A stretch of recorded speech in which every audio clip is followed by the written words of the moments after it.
Si tu as cliqué cette vidéo, c'est que ton téléphone n'est jamais à plus de 50 cm de toi, je suis prêt à le parier. C'est aussi que tu gagnes peut-être 5, 10, 15, 20, 50K par mois avec ton business et que tu te dis entrepreneur, mais tu es plus en fait un esclave de ton business plutôt qu'un vrai CEO. Tu es esclave de tes notifications, tu es esclave d'un mode de vie que tu n'as pas forcément choisi, mais plutôt que la technologie a choisi pour toi. Eh bien figure-toi que tu es au bon endroit si tu as envie de comprendre comment ça fonctionne ton attention, comment tu peux reprendre le contrôle de ton quotidien et pas juste travailler 10 heures dans le vent. Figure-toi que en cette fin d'année 2025, qui est maintenant quand cette vidéo sort et que tu vas la regarder, on sera peut-être déjà en 2026, mais j'ai analysé plus de 60 entrepreneurs qui se disent productifs, qui n'ont aucun souci dans leur quotidien, et puis quand on regarde les stats et quand on regarde les chiffres, et ben ça fait peur. C'est flippant parce que personne ne remarque que passer 80% de son temps sur des tâches qui n'ont pas un levier significatif sur leur business, et ben c'est pas un problème.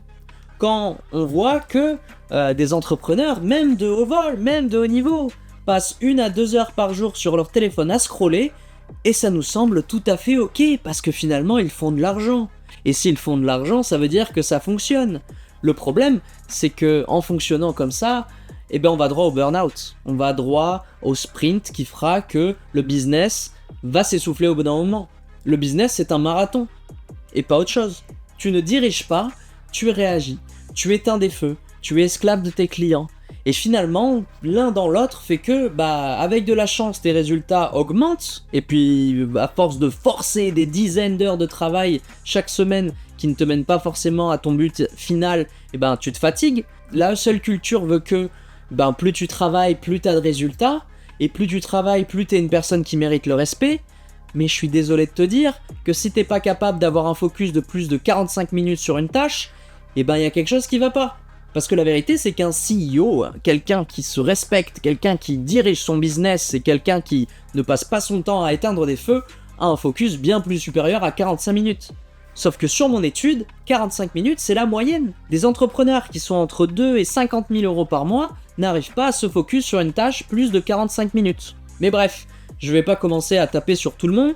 Aujourd'hui, je vais te présenter cette étude que j'ai réalisée et je vais aussi te donner 3 piliers essentiels pour pouvoir faire un reset total pour 2026 et enfin arrêter de passer 10 heures par jour à pédaler dans la semoule, mais plutôt faire des tâches à haut levier qui vont te permettre d'avancer sur ton business. Et si j'ai l'air énervé aujourd'hui, c'est tout simplement parce que j'ai déjà tourné cette vidéo il y a à peu près 1 heure et que j'ai tout perdu à l'export. Donc bienvenue dans cette vidéo. Le diagnostic est simple, ton processeur est grillé. C'est-à-dire que tu pousses la machine, mais la machine, quand elle a plus de repos et qu'elle n'arrive plus à avancer de la manière la plus optimisée possible, elle va surchauffer. En 2025, l'entrepreneur moyen est une épave cognitive. 72% d'entre vous ont la tête pleine en permanence.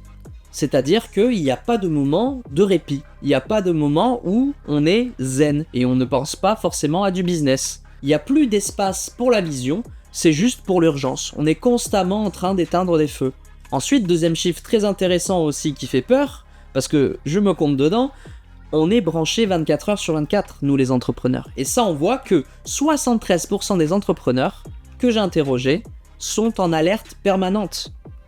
Résultat, 65% des entrepreneurs dorment mal. Le système nerveux ne récupère plus, il subit constamment.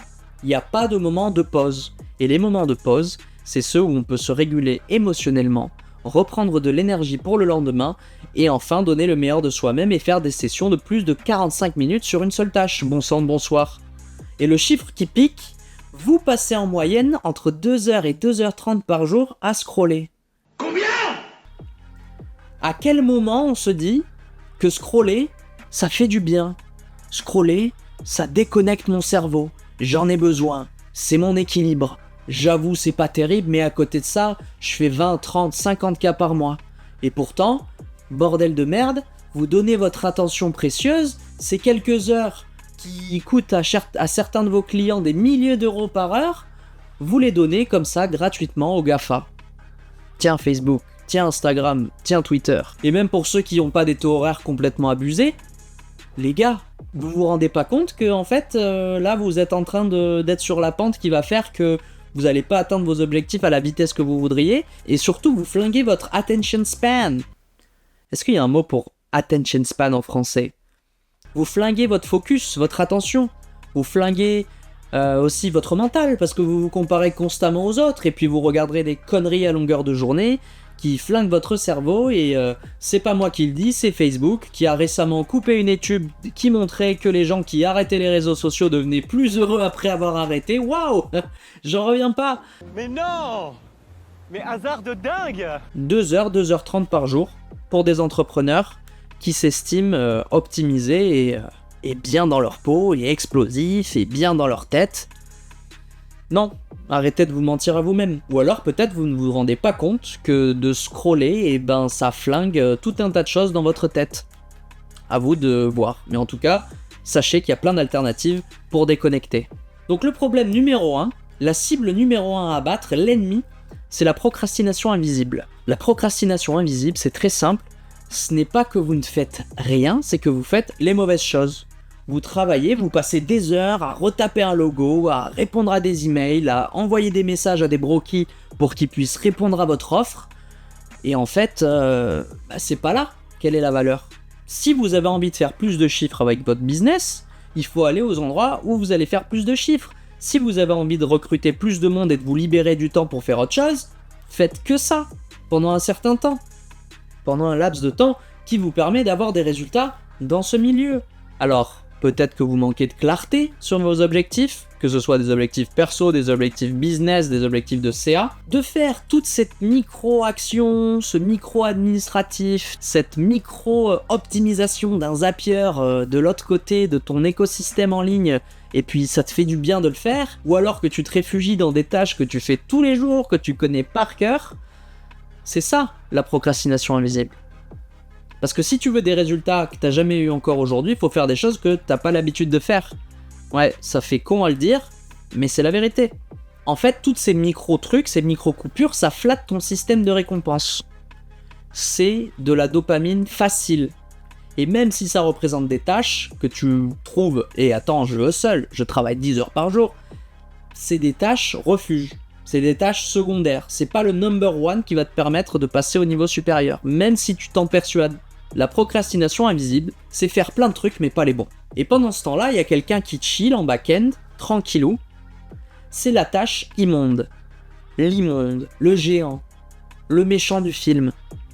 C'est cette tâche-là qui revient constamment, toutes les semaines ou quelques jours, quelques fois par jour dans ta tête et que, ah purée, tu repousses à chaque fois.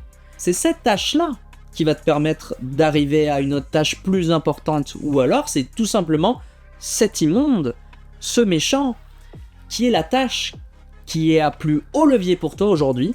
Et c'est celle-ci qui va te permettre de grossir, de grandir, de faire plus de chiffres. La tâche immonde, c'est la tâche que tu devrais faire numéro 1, mais que tu repousses. Il faut un peu creuser des fois. Il faut un peu réfléchir, chercher.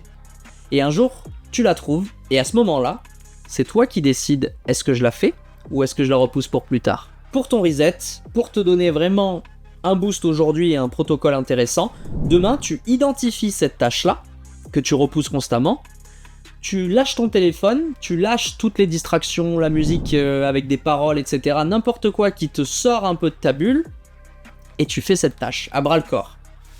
Pendant 2 heures s'il faut, 3 heures, tu t'envoies la tâche. Et quand tu vas faire cette tâche, tu vas te dire mais pourquoi je l'ai pas fait avant ?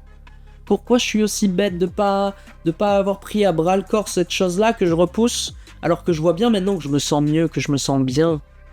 On peut pas créer un business qui génère des millions tous les mois si on n'arrive pas à un peu se sentir bien avec soi-même et dans sa tête. Je sais que c'est bien de travailler, mais quand on travaille mieux, on avance mieux. La cible numéro 2 que j'ai repérée. Si tu n'arrives pas à te déconnecter le soir, par exemple, c'est parce que tu es criblé d'open loop. Open loop, c'est des boucles ouvertes. C'est tout simplement les tâches que tu as en back-end. Tu sais que tu dois apprendre, par exemple, l'anglais, mais tu l'as et tu le restes et ça reste là. Et en fait, toutes ces petites tâches, tu as l'impression qu'elles ne sont pas forcément utiles dans l'immédiat ou alors qu'il faut quand même les garder sur le côté, ça dépense de l'énergie dans ton cerveau H24, 7 jours sur 7. T'as ces petites tâches ou ces grandes tâches que tu repousses de faire, dont l'immonde que j'ai parlé avant, le méchant du film, et c'est là, et ça navigue, et ça reste. Des fois ça revient et ça te travaille, mais après tu le repousses et ça repart. C'est ça qui t'empêche de bien dormir, et c'est ça qui t'empêche d'avoir l'esprit clair. Où tu te lèves le matin, la tête pleine dans le cul, et t'as toujours les mêmes idées qui tournent en boucle dans ta tête et que t'arrives pas à les classer, à les catégoriser. Le conseil, pour toute cette petite tâche ou ces grandes tâches que tu repousses ou que t'as en tête, à chaque fin de journée, quand tu te dis j'arrête de bosser maintenant, s'il y a encore des choses que t'as besoin de finir, écris-le. Que ce soit sur un papier ou sur un Notion, tu fais un brain dump, une poubelle de cerveau. Et en gros, tu lâches toutes ces idées-là.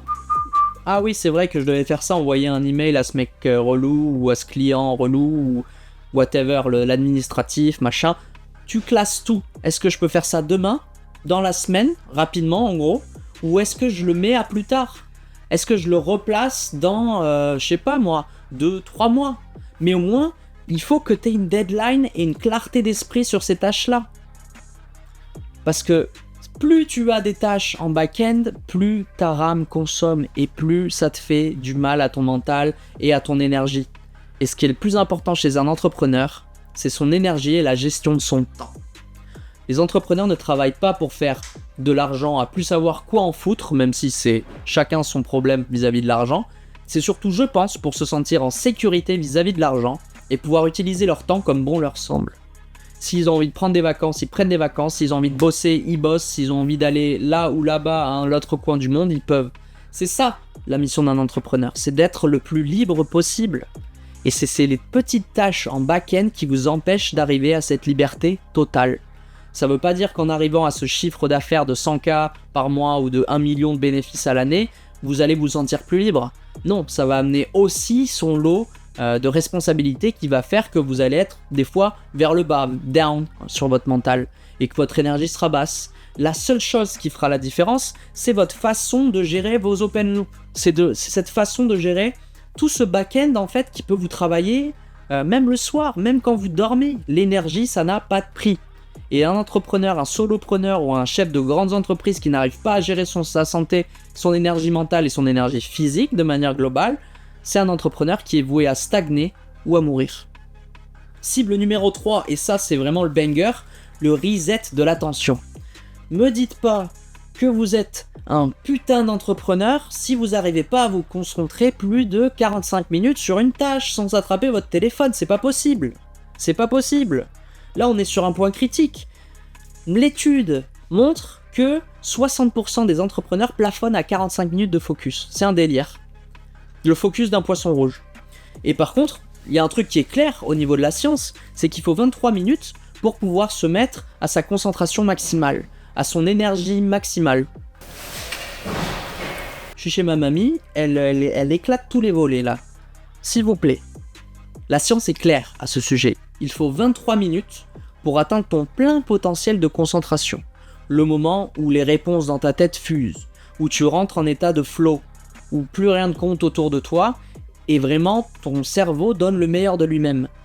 23 minutes. Donc si vous avez une capacité de concentration sur une tâche de 45 minutes, ça veut dire que vous avez un deep work complet, de plein potentiel, de 22 minutes. 22 minutes. Le focus, c'est le cardio de ton cerveau. Pour ceux qui font du sport, et 80% d'ailleurs des entrepreneurs font du sport 3 fois par semaine, dans l'étude que j'ai menée, ou 2 fois par semaine, c'est magnifique, mais c'est une soupape pour aller mieux après. Ce n'est pas un indicateur de performance suffisant. Mais par contre, si on a un mindset de sportif, on voit bien que c'est un marathon plus qu'un sprint. Il y a des périodes de sprint, mais vous êtes dans un marathon avant tout. Et dans un marathon, personne fait 500 mètres et check son téléphone tous les 500 mètres, ça n'a aucun sens. Vous perdez le momentum, vous perdez l'élan. Ça vous fatigue de reprendre après la course, c'est complètement bête. Pour 2026, pour vraiment corriger ce problème-là qui est pour moi le killer number one chez les entrepreneurs aujourd'hui, crée-toi un bloc d'or. Le bloc d'or, c'est très simple, c'est les 2 premières heures de ta journée qui deviennent sacrées. les 2 premières heures de ta journée quand tu te mets à bosser après avoir bu le café, pas de téléphone, pas de distraction. Une tâche simple, 2 tâches maximum one by one sur des trucs qui vraiment vont te faire avancer dans ton business. Les leviers les plus importants pour toi, pour avancer. 2 heures. Tu dois entraîner ton cerveau à accepter 2 heures de plein focus, 120 minutes de focus profond, et ça va devenir beaucoup plus facile. Au fur et à mesure, tu vas comprendre que des blocs de travail, ça n'a pas de prix. Et surtout, en faisant des tâches pas secondaires, pas des tâches que j'appelle refuge, des actions chocolat chaud qui font se sentir bien et qui nous réconfortent, mais des actions à valeur ajoutée. Des actions où tu te poses des questions même. Est-ce que c'est vraiment le truc que je dois faire maintenant ? Mais purée, ça me fait un peu peur, mais j'ai le doute. Bah ouais, c'est ça qu'il faut faire. Et il faut vraiment accepter d'affronter l'immonde. Ce monstre gigantesque qui est en face de nous, cet administratif qui nous empêche d'avancer, et toutes ces tâches secondaires qu'on a en back-end et qu'on hésite à lancer, à repousser, etc. Plus d'hésitation. Objectif, clarté totale pour 2026. Parce qu'il n'y a que dans ce calme-là qu'on crée la vraie richesse, et tout le reste, c'est du bruit manufacturé. Voilà, tu as la data, tu as les piliers, les différentes idées pour pouvoir reprendre ton focus, pour pouvoir arrêter de te... pour pouvoir arrêter de... voilà. Non. De faire du travail pour rien et de pédaler dans la semoule. Mais je vais être sincère, tout cela en fait, si tu regardes juste la vidéo mais que tu prends pas des notes et que tu n'utilises pas les choses dans ton quotidien directement, bah c'est de la distraction aussi. Voilà, tu peux mettre cette vidéo dans la case distraction qui ne m'a pas du tout fait avancer. Malheureusement, j'aimerais bien que ce soit la vidéo qui te fasse avancer, mais si c'est pas elle, tant pis. La vérité, c'est que beaucoup de gens consomment du YouTube, comme cette vidéo, pour se sentir mieux, pour se sentir avancé, parce que la thumbnail était assez putaclic, le titre assez intéressant. Mais la différence entre quelqu'un qui passe vraiment à l'action et quelqu'un qui juste consomme du YouTube, eh ben, ça va être quelqu'un qui fait. Savoir, c'est bien, faire, c'est mieux. Et moi, j'ai monté une communauté de gens qui font, de gens qui passent à l'action. Ça s'appelle Reset Lab, et tu es le bienvenu. Dessus, tu verras déjà, si tu me rejoins aujourd'hui, des guides de discipline, de reset dopamine, et surtout, ce qui va t'intéresser, l'étude complète de l'entrepreneuriat en 2025 et les points à corriger pour tout péter en 2026. C'est totalement gratuit, c'est sur le school juste en dessous, c'est ma communauté, tu t'inscris, t'arrives, t'es tranquille, il y a plein de gens comme toi qui essayent d'avancer, t'as des conseils pépites de ton serviteur Max qui est là pour t'aider et les DM sont aussi ouverts, et surtout le but c'est d'avancer ensemble. On est plus fort quand on est ensemble. Voilà, donc j'espère que cette vidéo t'a plu, que les conseils t'ont paru intéressants, et si t'as envie d'arrêter de subir et de faire le premier pas, ben abonne-toi à cette chaîne. Je vais reposter des vidéos souvent, n'hésite pas à lâcher un commentaire et un like, et puis sinon tu me suis sur les réseaux, là où je poste beaucoup plus. Sur ce, je te souhaite une bonne fin d'année 2025, et de tout péter pour 2026. Ciao!